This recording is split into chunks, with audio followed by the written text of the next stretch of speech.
Alrighty, in this video, we are going to be talking about cross sections. Before we do this, make sure that you understand how we are deriving the formulas. So go watch the first video if you haven't.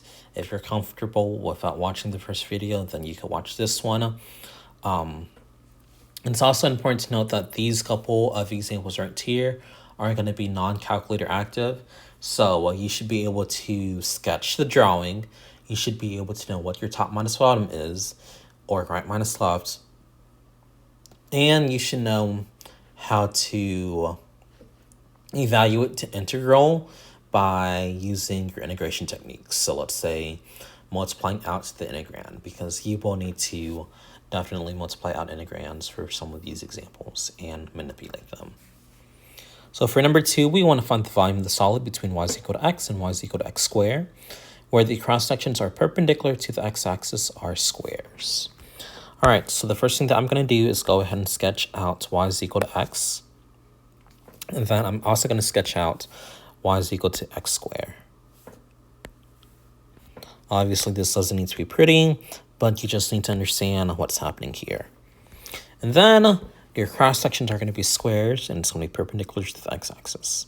So notice how here, my base is perpendicular to the x-axis. And in this case, this means I'm going to do top minus bottom.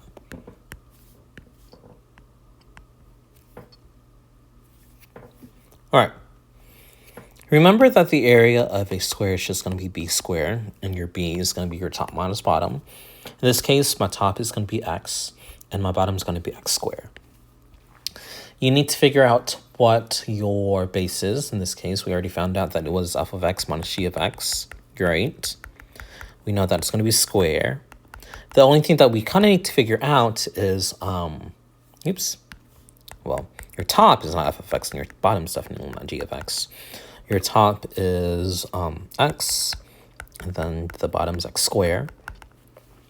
So you have the integral from x minus x squared dx, and you need to figure out what your bounds of integrations are. In this case, I'm starting from 0, and then I'm ending at this one right here.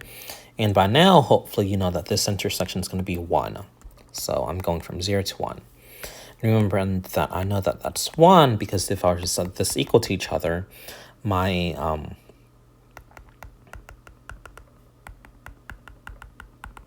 solutions are going to be x is equal to 0 and x is equal to 1. So those are my intersections. All right, like I said earlier, this is going to be very important for you to multiply this out using your integration techniques. I cannot use substitution for this one, so I actually had to multiply it out. This is a calculator inactive problem, so it's very important for you to know how to multiply special trinomials. So I get x squared minus 2x cubed plus x to the 4th dx, and now I get to integrate. All right, so it's going to be 1/3 x cubed minus 2/4 x to the 4th plus 1/5 x to the 5th. We're going from 0 to 1. I'm going to evaluate that. So I have 1/3 minus 1/2 plus 1/5. And then if I were to integrate that using my lower limit, that's just going to be 0, 0, and 0. So my answer is just 1/3 minus 1/2 plus 1/5. Remember that this is a calculator inactive problem. So if you leave it like this, that is fine. All right, number 3, same thing. We want to find the volume of the solid whose base is bounded by y is equal to square root of x. X is equal to 4 and the x-axis. Each cross-section is a square taken perpendicular to the x-axis. All right, so once again, I'm going to go ahead and sketch this, see what it looks like. We have the square root of x, and then we have x is equal to 4. And then we have my x-axis. All right, each cross-section is a square, so I'm going to make squares like that. All right, so I'm starting off at 0, and I'm ending at 4, because that is my stopping point. So I know that my bounds are from 0 to 4. Since each cross-section is perpendicular to the x-axis, I'm going to do top minus bottom here. Since I'm doing top minus bottom, notice how my top is the square root of x and my bottom is just 0. And since it's a square, remember that the area is base square. I already have my base, aka my top minus bottom, and then I'm going to square it.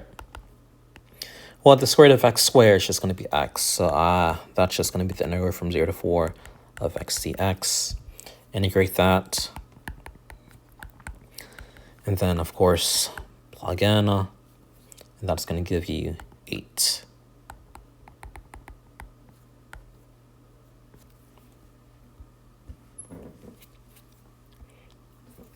Okay. Number 4, we want to find the volume of the solid whose base is a region bounded by the circle. X squared plus y squared is equal to 9, with cross sections taken perpendicular to the x-axis are isosceles right triangles with the hypotenuse laying on the base of the circle. Okay, so the first thing that I'm going to do is go ahead and okay, that's good, right? Sure. There you go. We're going to pretend that's a lovely circle, and the radius is going to be 3. Now,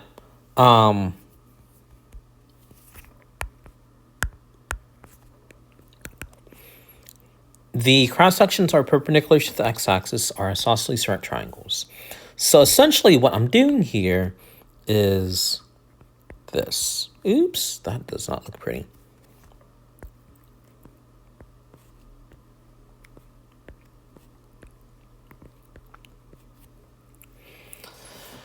Now, as you look at this, you'll notice something special going on in terms of my base. I can't really do top minus bottom because I notice how here my top is going to be the circle and my bottom is also going to be the circle. Instead, what I'm going to do is look at this in terms of y. Notice how here this is y and this is also y. All right. So remember that my hypotenuse is the base. And this is y, and this is also y.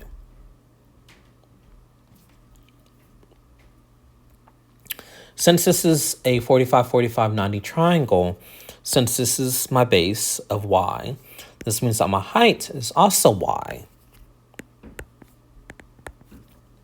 And remember that the area of a triangle is 1/2 base times height. You have 1/2. Your base right here, notice that it's 2y, 2y, 2y, 2y. So your base is 2y, and then your height is y. This means that your area is going to be y squared. Now this is going to be very important because you'll notice that we have y squared right here laying around. So we have the integral from -3 to 3, that should say 3, of y squared dx. Well, notice how these are not the same variable, but that's because here we already know that y squared can actually be manipulated to being 9 minus x squared. So what I'm going to do now is substitute y squared to be 9 minus x squared dx so that my variable matches. And that's a good thing. All right. So what you can do now is integrate this. So you have 9x minus 1/3 x cubed from -3 to 3. And then, of course, evaluate that. I'm going to do the lazy way and just evaluate it without thinking about anything. That's going to for sure give you confidence and you not making any mistakes in terms of computational errors. So this would be your answer right here. If you want to simplify it, that's fine. Just make sure that if you do simplify it, it's correct.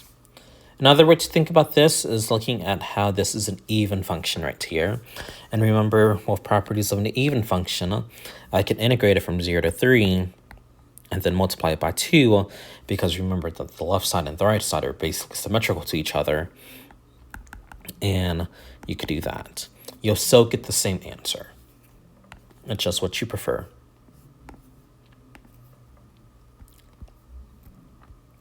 All right. Number 5, we want to find the volume of a solid whose base is bounded by x is equal to 6 minus 2y, x is equal to 0, and y is equal to 0, with indicated cross-sections taken perpendicular to the y-axis. Now, unfortunately for this one, I made a little bit of a typo because I didn't tell you what the cross-section is. In this case, your cross-sections are going to be equilateral triangles.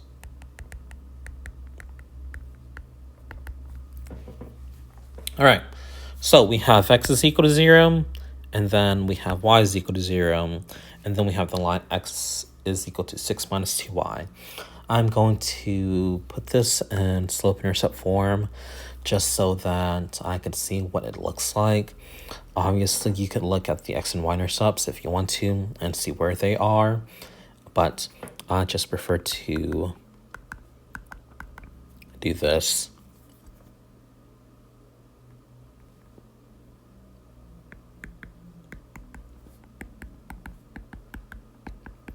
Okay, so y is equal to negative 1 half x plus 3, which means that I know that my y-intercept is at 3. And then I'm going to go down the slope of negative a half. And eventually, I need to figure out what my x-intercept is. Like I said, this wasn't really needed. You could have just plugged in 0 for x and plugged in 0 for y to get your x and y-intercepts. That's fine. I know that this is 3, and then eventually you'll figure out that this is 6. Okay, so this is my region that I'm looking at. And notice how it tells me that my cross-section is perpendicular to the y-axis, which means I have to do right minus left. All right.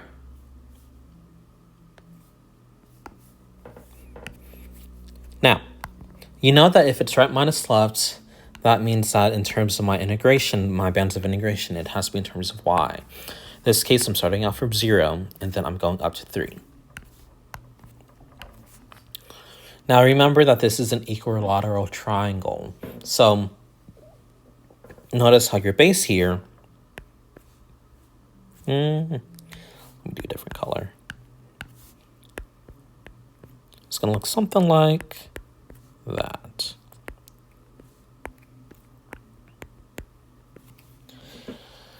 All right, so once again, we kind of need to figure out if I have to do any manipulating, like number 4, or just use the formula that we had. In this case, since your base is still your base and nothing really is changing, your base is right minus left, so we could use the formula that we had earlier that we derived in the first video, where it is root 3 over 4 base square. So for number 5, I have root 3 over 4. And then my base, remember, this is right minus left. This is not top minus bottom, since my cross-sections are perpendicular to the y-axis. My right minus left, remember that this is going to be my right, which is my linear equation. And then my left is going to be my y-axis, or 0. All right, so my right is going to be 6 minus 2y. My left is going to be 0, and then this is going to be square. Once again, you have to use your integration techniques, and you need to make sure that you know how to multiply these special trinomials. If you don't, you're kind of screwed. So this is going to give us 36. Multiply your a and b, and then multiply that by 2, so that's 12 times 2 is 24. And then we have 4y squared dy. I haven't done any integrations yet. Now I am, so I'm going to integrate 36, then 24y, then 4y squared, and this is going to be from 0 to 3, and of course, I still have root 3 over 4. All right. Now I'm going to evaluate using my bounds. So I have root 3 over 4, 36 times 3, 12 times 3 square, plus 4/3, 3 cubed. And then if you were to evaluate your lower bound, that's 0, this is 0, and this is also 0. So essentially, you don't need the lower bound because that's just going to be 0. So your answer for number 5 is this lovely thing. Do you need to simplify it? No, because this is a calculator inactive problem. If it was a calculator active problem, then sure, you could simplify it.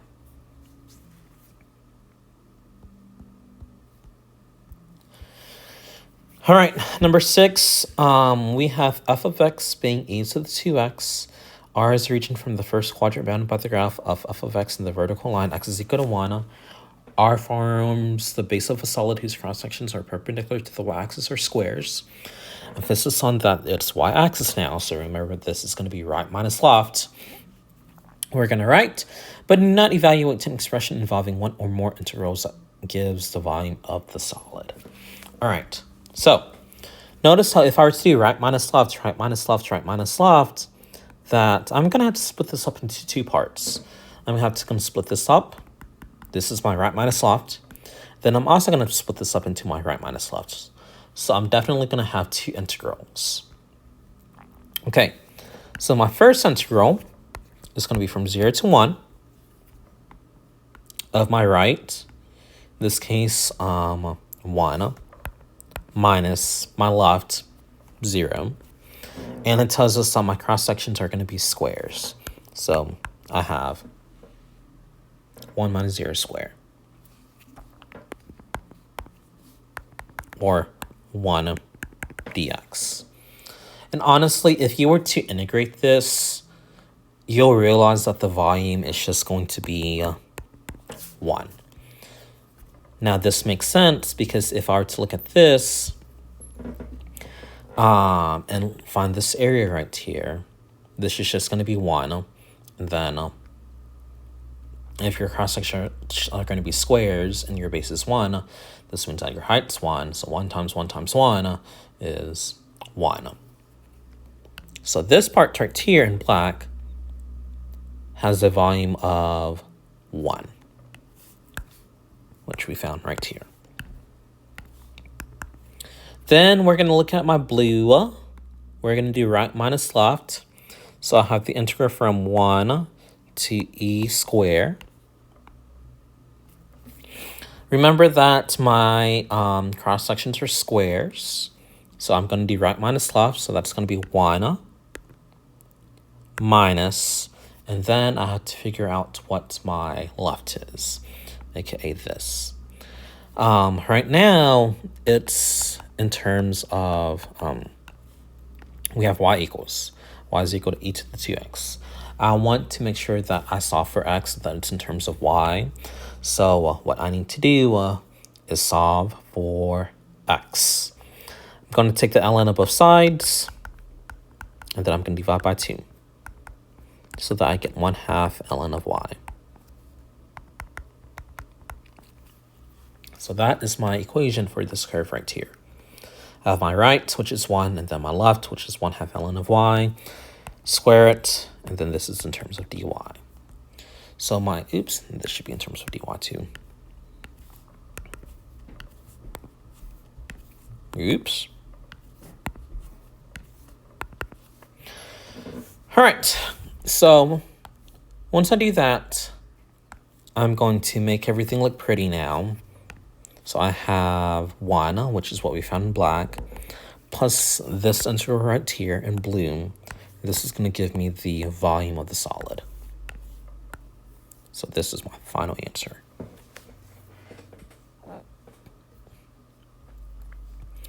All right, number 7, once again, this is a no-calc problem. We have the base of a solid. It's the region of the first quadrant, bounded by the x-axis, the y-axis, the graph of y is equal to e to the x, and the vertical line x is equal to 1. Cross-sections are perpendicular to the x-axis, and it's a square. So you have e to the x, and then you have x is equal to 1. And here is your region. Since we have the cross-sections perpendicular to a square, to the x-axis, I'm going to do top minus bottom. All right, so if I'm doing top minus bottom, I'm going to have 0 to 1. My top is e to the x, and then my bottom is 0. And then, of course, I have square. So this is essentially 0 to 1 e to the 2x dx. You're going to have to use the substitution for this. I'm just going to skip to this step and call it a day. So you have 1/2 e to the 2x from 0 to 1. Now, this is going to be important. Notice on these last couple examples right here, we've always ignored the 0 because we always plugged it into a polynomial function, and that always gave us 0. However, remember, e to the 0 is not going to be 0, so whenever you do plug this in, it's better for you to plug 1 in and plug 0 in so that you do not get the answer point. So that you get your answer point. Because if you say 1/2 e squared and then this is 0, then you're not going to get the answer point. Remember that e to the 0 is 1, so you could actually leave this as 1/2 e squared minus 1/2. Or, to play it safe, just keep it like this. Because remember, e to the 0 is not 0, it's 1.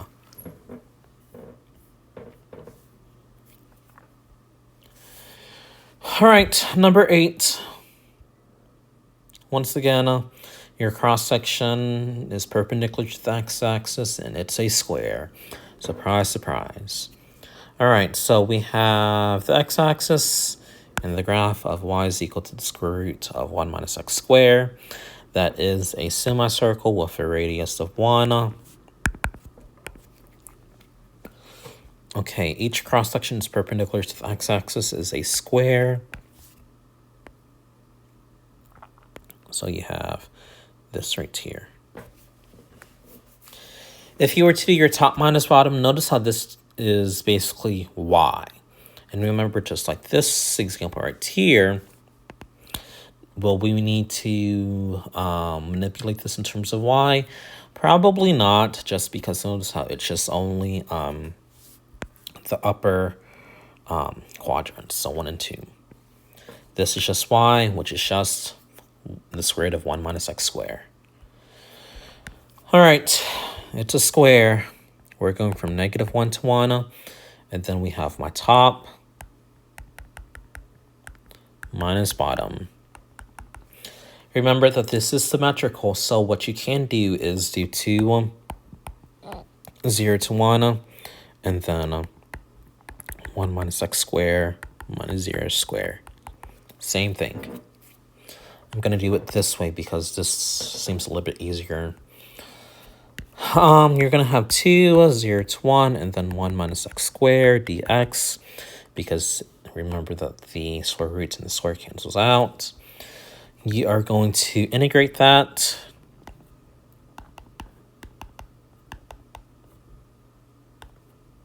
From 0 to 1.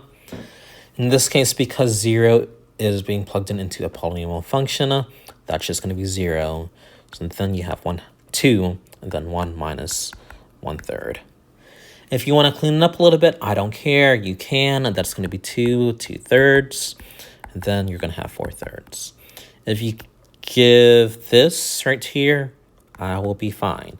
If you give me that, I will also be fine. Just make sure that if you were to simplify, that you give me 4/3 and nothing else.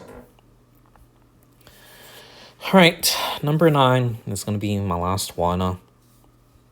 And then obviously these couple examples, hopefully you know how to do these by now, okay?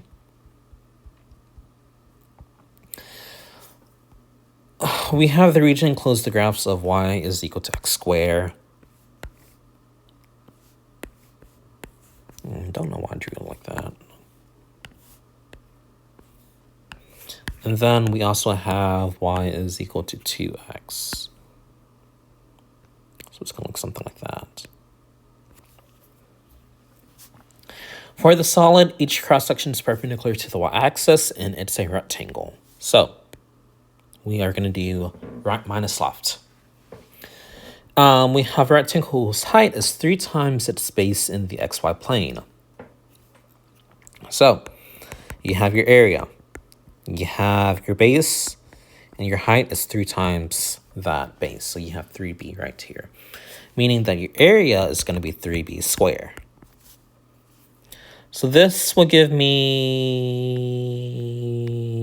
3 times the integral of something to something, and then right minus left, square dy. All right, so we need to figure out what my bounds of integrations are. In this case, what is my y value right here? In this case, if I were to set these two equal to each other, I'm going to get x is equal to 0 and x is equal to 2. But I don't want it in terms of x, I want it in terms of y. So if I were to plug in 2, we know that this y value is going to be 4. So my bounds are going to be from 0 to 4, and I have to do right minus left. My right side is going to be this parabola right here. So if I were to solve for x, I'm going to get the square root of y. And then my left is this linear function right here. If I were to solve that, I'm going to get y root 2, 1/2 y. And then remember that since your cross sections are squares, not squares, rectangles, this gives us 3 times the integral of 0 to 4 of the square root of y minus 1/2 y squared dy.